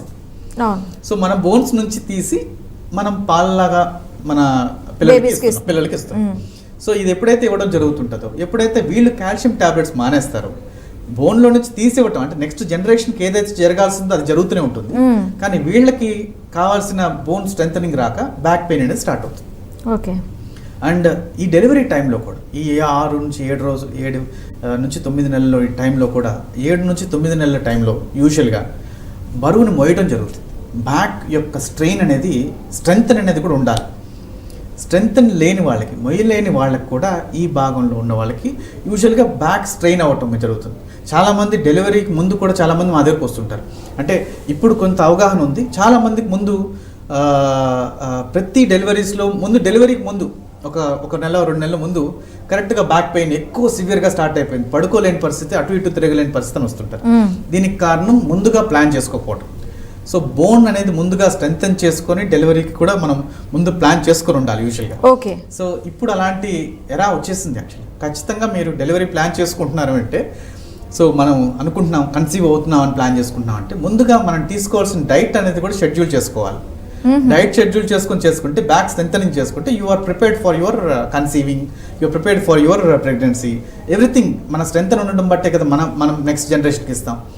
అలా లేనప్పుడు వచ్చే డెలివరీస్లో కూడా ఒక 0.1 to 5% దాకా డెలివరీస్ అన్నీ కూడా సరిగ్గా అవయవాలు లేకుండా పుట్టడం కానీ, లేదంటే బ్రెయిన్లో ఉన్న ప్రాబ్లమ్స్తో పుట్టడం కానీ, లేదంటే ఏదో ఒక చిన్న ప్రాబ్లమ్స్తో పుట్టడం కానీ జరుగుతుంటుంది. ఓకే. సో ముందుగా డెలివరీ ప్లాన్ చేసుకునే వాళ్ళు నెక్స్ట్ జనరేషన్ మనం ఇచ్చే మంచి హెల్దీ చైల్డ్ కాబట్టి సో ఈ కాల్షియం టాబ్లెట్స్ కానీ, ఐరన్ కానీ, ఫోలిక్ యాసిడ్ కానీ, గైనకాలజీ డాక్టర్స్ కానీ, ఆర్థోపెడిక్ డాక్టర్స్ కానీ వాళ్ళు చెప్పేటి కరెక్ట్గా ఫాలో అయ్యి ఈ బ్యాక్ స్ట్రెంథనింగ్ చేసుకొని డెలివరీని ప్లాన్ చేసుకునే వాళ్ళకి ఖచ్చితంగా వాళ్ళకి the outcomes will be like it's more than A gold your. ఇప్పుడు డెలివరీ ప్లానింగ్ అన్నారు కాబట్టి అడుగుతున్నాను, ఒక బేబీని కనటానికి అంటే ఇప్పుడు మ్యారేజ్ అయిన తర్వాత చాలామంది ఒక 2 years టైం తీసుకుందాం, లేదంటే 3 years టైం తీసుకుందాం అని చెప్పి ఇప్పుడు ఆలోచిస్తున్నారు. బిఫోర్ దట్ అయితే మాత్రం మ్యారేజ్ అయిన వెంటనే ఫస్ట్ కన్సీవ్ అయిపోవాలి, పిల్లల్ని కనాలి, పెద్ద అజెండాగా ఉండేది, అది ఒక డ్యూటీలా ఉండేది. సో ఈ మ్యారేజ్ అయిన తర్వాత అమ్మాయి కన్సీవ్ అవ్వటానికి కానీ, ఆ అమ్మాయిని మెంటల్గా ప్రిపేర్ అవ్వడానికి కానీ ఎంత మ్యాక్సిమం తన బాడీని మెంటల్గా ప్రిపేర్ అవ్వడం పక్కన పెడితే తన బాడీని ప్రిపేర్ చేసుకోవడానికి ఎంత టైం పడుతుంది? యాక్చువల్గా 18 ఏళ్ళు దాటిన వాళ్ళకి పెళ్లి చేస్తున్నారు. యాక్చువల్గా మ్యారేజ్ 21 years పెట్టారు. 18 ఏళ్ళు దాటిన తర్వాత ఓటు ఎలా వచ్చిందో దాని తర్వాత మ్యారేజ్ కూడా 18 years తర్వాత అంటే దే క్యాన్ అది 21 yearsకి ఇప్పుడు చేశారు యాక్చువల్గా మేల్స్ ఫీమేల్స్. ఈ 21 years తర్వాత they can bear a child అని దాని అర్థం అదే యాక్చువల్గా. ఓకే. సో దానివల్లే ఆ ఏజ్ని తీసుకోవడం జరిగింది. కానీ వాళ్ళని ప్రిపేర్ చేయటం అనేది వాళ్ళకి ప్రిపేర్ చేసుకోవడం, వాళ్ళు ప్రిపేర్ చేసుకోవడం అనేది హెల్తీ ఫుడ్స్ ద్వారా చేసుకోవటం first of all. And bear చేయగలిగేది యూజువల్గా బోన్స్ కానీ, లేదంటే వాళ్ళకి కావాల్సిన న్యూట్రిషన్ కానీ ఫుల్గా ఉండటం. ఇది ఉండటం వల్ల వాళ్ళకి కావాల్సిన న్యూట్రిషన్, వాళ్ళు ఇవ్వాల్సిన న్యూట్రిషన్ కరెక్ట్గా అందించడం జరుగుతుంది. సో యూజువల్గా కొంత టైం తీసుకోవటం ఫస్ట్ లేదా సెకండ్ టైం తీసుకోవటం అనేది యూజువల్గా ఏంటంటే పెళ్ళి అయిన తర్వాత వాళ్ళకున్న ఆర్థిక పరిస్థితులు కావచ్చు, లేదంటే వాళ్ళకున్న సామాజిక పరిస్థితులు కావచ్చు, దానివల్ల వాళ్ళు తీసుకోవాల్సిన టైం తీసుకోవచ్చు. కానీ మా డాక్టర్స్ దీంట్లో యాజ్ పర్ యాజ్ థింగ్స్లో ఎంత ఏజ్ పోతుండే కొద్దీ అంత పొల్యూటెడ్ జనరేషన్లోకి వెళ్తున్నారు. అంటే ఏజ్ పెరిగే కొద్దీ పిల్లలు జనరేషన్ అనేది పొల్యూటెడ్ జనరేషన్ అంటారు. అంటే జరుగుతుంది, పొల్యూషన్ జరుగుతుంది యాక్చువల్. ఖచ్చితంగా ఏంటంటే నెక్స్ట్ జనరేషన్లో ఒక 2 ఏళ్ళు ఆగుదాం, 3 ఏళ్ళు ఆగుదాం అనేది యూజువల్గా ఇట్స్ కరెక్ట్ ఆన్సర్ కాదండి యాక్చువల్గా. ఫస్ట్ ఎంత తొందరగా కన్సీవ్ చేసుకోవటం, సెకండ్ ప్లానింగ్ కూడా ఒక 1కి ఫస్ట్ దానికి సెకండ్ దానికి ఒక 3 years గ్యాప్ ఇవ్వటం, అంటే ఈ తన్ని మళ్ళీ రీమోడల్ చేసుకోవడానికి, తన బాడీని మళ్ళీ రీమోడల్ చేసుకొని తను మళ్ళీ కన్సీవ్ చేయడానికి రీమోడల్ చేసుకుని ఫిక్స్ అయ్యేదానికి. ఇంతకుముందు రోజుల్లో 10 మంది 12 మంది కనేవాడు, ప్రతి సంవత్సరం కనేవాడు. సో అప్పుడు మోడల్ చేసుకోవడానికి టైం ఉండేది కాదు. అమ్మకి బ్యాక్ పెయిన్ ప్రాబ్లమ్స్ చాలా ఉండేటివి, చాలా వరకు వాళ్ళ ఇష్యూస్ అంటే గైనకాయిల్ ఇష్యూస్ చాలా ఉండేటివి, పీసీఓడీస్ అనేవి ఇట్లాంటివన్నీ, లేదంటే చాలా ప్రాబ్లమ్స్ వచ్చేటివి. ఇప్పుడున్న generation at least as soon as possible they have to conceive. First of all first child is very important. అయితే ఇప్పుడు మీరు చెప్పారు కదా, ఎంత ఏజ్ పెరిగితే అంత డైల్యూటెడ్ చైల్డ్స్ కానీ ప్రాబ్లమ్స్ ఎక్కువ కానీ వస్తాయని చెప్పంటున్నారు. సో ఇప్పుడున్న జనరేషన్ ప్రకారం, ఇప్పుడు స్టాటిస్టిక్స్ ప్రకారం ఒక స్త్రీ యొక్క గర్భం ధారణ ఏజ్ ఎంతవరకు లాస్ట్ అంటారు? 21 to 45 years అనేది మెనోపాస్ అంటారు. సో మెనోపాస్ అనేది 21 మన మెన్సెస్ అనేది ముందే స్టార్ట్ అవుతుంది. ఏజ్ పెళ్ళి అయ్యే ఏజ్ 21 దగ్గర నుంచి 45 years దాకా మెనోపాస్ టైం ఉంటుంది. బట్ అది కూడా 45 years కూడా ఇంకా ముందుకు వచ్చేసే జనరేషన్లో ఉన్నాం. We are in polluted this thing. మన రోడ్స్ ఇంతకుముందు ఉన్న దాంట్లో నడిచే వాళ్ళు ఎక్కువ మంది, ఇప్పుడు సైకిల్, స్కూటర్, దాని తర్వాత నుంచి ఇంకా బైక్స్, కార్స్ దగ్గర నుంచి మొత్తం ఈ పొల్యూషన్ ఎక్కువ అవుతుంది. మనం ఎక్కువ పొల్యూటెడ్ దాంట్లో ఉండడం జరుగుతుంది. ఉండటం వల్ల వాళ్ళకి చాలా వరకు స్ట్రెస్, అంటే మన ఉద్యోగాలు కావచ్చు, స్ట్రెస్ రిలేటెడ్ థింగ్స్ కావచ్చు. సో ఫస్ట్ అండ్ చైల్డ్ అనేది, బర్త్ అనేది చాలా ఇంపార్టెంట్. వాళ్ళకి తొందరగా ప్లాన్ చేయడం ఇంపార్టెంట్. చాలామందికి ఇన్ఫెర్టిలిటీ ప్రాబ్లమ్స్, గర్భధారణ జరిగినా ఉండకుండా మళ్ళీ బయటకు వచ్చేయడం జరుగుతుంది. ఇట్లాంటివన్నీ జరగటానికి గల కారణం వచ్చేసి మనం ఉన్న ఈ ఎన్విరాన్మెంట్స్, మన ఎన్విరాన్మెంట్ మనం కాపాడుకొని మన హెల్త్ని మనం చూసుకోవటం, తొందరగా ప్లాన్ చేసుకొని మంచి హెల్తీ చైల్డ్ని ఈ ప్రపంచానికి, నెక్స్ట్ జనరేషన్ లేదా ప్రపంచానికి ఇవ్వటం, ఇది చాలా ఇంపార్టెంట్. అదే సార్, ఈ 21 to 45 ఉన్నారు కదా, ఏ ఏజ్ అయితే మ్యాక్సిమం కరెక్ట్ ఏజ్ అని అంటారు? అంటే ఇప్పుడు మనం చూస్తున్నాము సెలబ్రిటీస్లో చాలామంది, ఇప్పుడు ఐశ్వర్యరాయ్ ఉన్నారు, 40 yearsకి తను బర్త్ ఇచ్చారు. Of course she was the ఇద్దరు పిల్లలు కూడాను ఇప్పుడు మంచి హెల్దీగా ఉన్నారు, ఎటువంటి కాంప్లికేషన్స్ కూడా లేకుండా ఉన్నారు. అది ఓకే, రైట్, గుడ్ థింగ్. వాళ్ళని ఇంప్రెషన్గా తీసుకొని సాధారణమైన వాళ్ళు కూడాను 35-40 ఈ ఏజ్ గ్యాప్ని కూడా పెంచుకుంటూ పోయి వాళ్ళు కన్నారు కదా మనం కనలేమా అన్న దీంట్లో దృష్టిలో పెట్టుకొని చాలామంది వెళ్తున్నారు. ఇప్పుడు మీరు అన్నారు 21 to 45 years ఈజ్ ద తర్వాత బాడీ కూడా, బాడీలో చేంజెస్ వస్తాయి. ఈ బాడీస్ అన్నిటినీ కూడాను ఒక తనని బేర్ చేసుకుని, అంటే తనని ఫ్యూచర్లో కూడాను మంచి హెల్దీ బాడీని మెయింటైన్ చేయడానికి ఉపయోగపడుతుందని చెప్పన్నారు. సో ఏ ఏజ్ అయితే కరెక్ట్ ఏజ్ అంటారు? అంటే 21 to 45 ఈజ్ ద స్టార్టింగ్. నాకు తెలిసినంత వరకు యూజువల్గా 21 to 28 is the best age to get married and bear a child, first child, if you want to have first child. So ఆ ఏజ్ అనేది యాక్చువల్గా దిస్ ఐడియల్ ఏజ్ అండి. దానికి మించిపోతుండే కొద్దీ ప్రతి కాంప్లికేషన్స్ని మీరు బే చేయాల్సి వస్తుంది, ఓకే, ఫ్యామిలీ కూడా బే చేయాల్సి వస్తుంది. So many things can be involved in this. So 21 నుంచి 28, ఇప్పుడు ఒక డాక్టర్ చదివే అమ్మాయిలు అయితే ఇప్పుడు అయితే మాకు అవ్వటానికే 25 నుంచి 26 అవుతుంది. సో నెక్స్ట్ ఎంబీబీఎస్ అవ్వటానికి, సో అలాంటి వాళ్ళు మళ్ళీ పీజీ చేసి లేదా ఇంకొకటి చేసి రావటం అనేది it's a long time actually. So 30 or 32 also can be extended, but 32 తర్వాత it should not be actually. అంటే వాళ్ళు దానికి ముందే ఏమున్నా, ఉద్యోగం ఉన్నా లేకపోయినా ముందు కెరియర్ ఫస్ట్ బేబీస్ని ఇది చేసిన తర్వాత కెరియర్ గురించి చూసుకోవాలంట. చాలా చాలా చాలా థ్యాంక్ యూ డాక్టర్. చాలా మెయిన్ పాయింట్స్, ముఖ్యంగా మన కేసీఆర్కి సంబంధించి రీప్లేస్మెంట్స్ కానీ చాలామంది అపోహలు పడ్డారు, అవన్నీ కరెక్ట్ కాదు అని ఈరోజు మనకి ప్రూవ్ అయిపోయింది. అండ్ మ్యాక్సిమం లేడీస్లో వచ్చే ప్రాబ్లమ్స్ కానీ, జనరల్గా డ్రైవింగ్స్ చేసే వాళ్ళలో కానీ ఎలాంటి ప్రాబ్లమ్స్ వస్తాయి, ఏం చేయకపోతే ఈ ప్రాబ్లమ్స్ని మనం బేర్ చేయకుండా ఉండగలుగుతాం అనేది చాలా డీటెయిల్గా చెప్పారు. చాలా థ్యాంక్స్ అండి. చూసారు కదా, మరొక అంశంతో మేము ముందుకు వస్తాం. Stay with us.